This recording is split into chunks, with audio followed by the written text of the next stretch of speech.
निर्णय प्रधानमंत्री मोदी जी ने लिया 2021 में। और मुझे लगता है कि ये बहुत आवश्यक है कि दिल्ली के अंदर, जैसे अमृतसर के अंदर एक पार्टीशन म्यूज़ियम बना है, दिल्ली में दारा शिकोह लाइब्रेरी के अंदर भी एक पार्टीशन म्यूज़ियम बना है।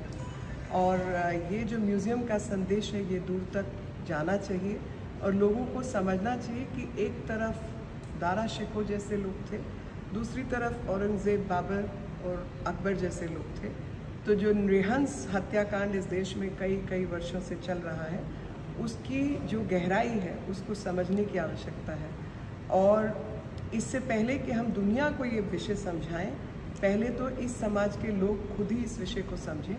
और जिस प्रकार की आतंकी घटनाएं पूर्व में हुई हैं और धर्मांतरण भी उसी का हिस्सा रहा है, इस देश से पुरुषों को ले जाया गया, उनको दूसरे देशों में बेचा गया, महिलाओं को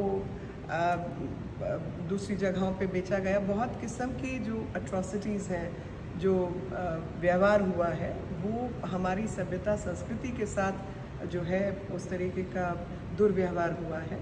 इस दुर्व्यवहार को समझने के लिए और जिस प्रकार से यहूदियों ने अपने आप को संभाला कि उनके जो विषय हैं वो तो दुनिया समझती है और उसको हॉलोकॉस्ट डे के रूप में या हॉलोकॉस्ट के रूप में उसको पहचान भी मिली है।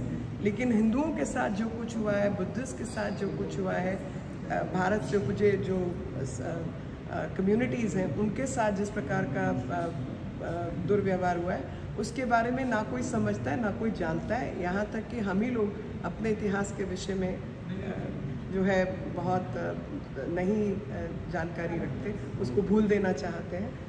और मुझे लगता है कि पंजाब और बंगाल का जिस प्रकार से विभाजन हुआ, वो ऐसे लगता है कि जैसे क्लिनिकल स्ट्राइक थी कि उसको केवल लाइन बनाई, काट दिया और ऐसे व्यक्ति द्वारा जिसने कभी भारत पहले आया भी नहीं था, नक्शा खींचा और काट दिया। ना उसको पता था कि नाले किधर है, पानी की नदियाँ किधर है, पहाड़ किधर है, उसको कुछ जानकारी नहीं थी। और उस विभाजन का नतीजा जो है वो हमें 47 के बाद भी देखने को मिल रहा है। जो कुछ आज बांग्लादेश में हो रहा है, कहीं ना कहीं वो हम सब के लिए एक विचार का विषय होना चाहिए कि जो विभाजन हुआ था वो पूर्व पाकिस्तान के नाम पे हुआ था, जो विभाजन हुआ था वो पश्चिमी पाकिस्तान के नाम पे हुआ था। तो बांग्लादेश वापस क्या पूर्व पाकिस्तान बनने जा रहा है, जहाँ पर पूर्व में जो माइनॉरिटीज़ हैं, अल्पसंख्यक हैं, यानी हिंदू, बुद्धिस्ट आदि जो हैं, उनकी जनसंख्या 28 से 32% थी, जो आज घटकर 7.28 और उससे कम हो गई है। ये मैं बांग्लादेश की बात कर रही हूँ। और उसी प्रकार से जो जनसंख्या पश्चिम पाकिस्तान में थी वो 19% थी, बाद में 9% और आज की तारीख में 0.72% रह गई है। तो क्या उन लोगों के जो दूसरे धर्म को फॉलो करते हैं, हिंदू धर्म, बुद्धिस्ट को, जैन को, पारसी को जीने का अधिकार है या नहीं? और अगर जीने का अधिकार है तो देश को और दुनिया को इस विषय की गहराई से समझने की आवश्यकता है। अपने बच्चों को म्यूज़ियम्स में लेके आए, ख़ासतौर पे दारा शिकोह लाइब्रेरी में जो म्यूज़ियम बना है वहाँ लेके आए दिल्ली वाले। जो अन्य लोग हैं अगर अमृतसर विज़िट करते हैं तो अमृतसर वाले म्यूज़ियम में लेके आए।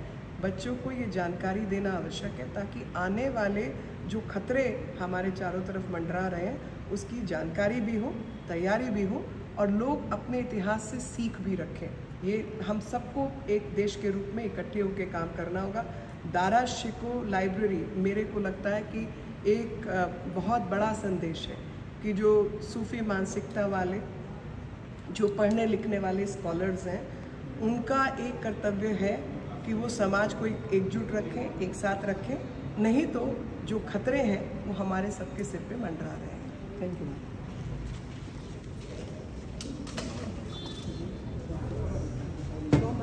हाँ अभिषेक जी, राम राम। है ना तिरंगे झंडा वगैरह? हाँ अच्छा अच्छा। अरे यार इतना खाना, चलो मैं बोलता हूँ किसी को, गाड़ी रहेगी।